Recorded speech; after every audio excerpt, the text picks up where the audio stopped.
C'est l'avantage de Guignol, hein. Guignol, c'est un personnage formidable parce qu'on peut le mettre à toutes les sauces.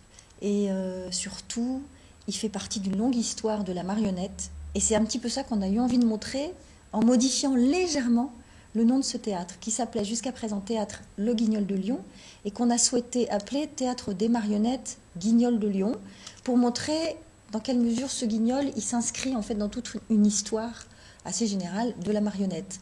Donc les trois axes du nouveau projet, c'est évidemment la création, mais davantage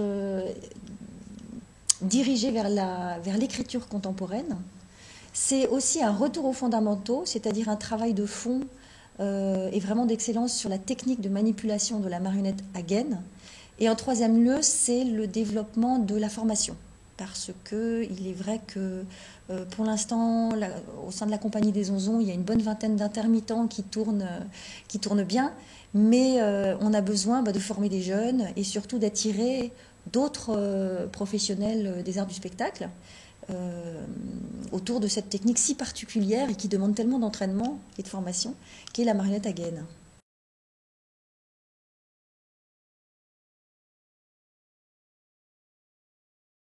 Type de formation. On a une formation en interne qui est là pour en fait permettre aux onzons de se former tout au long de l'année.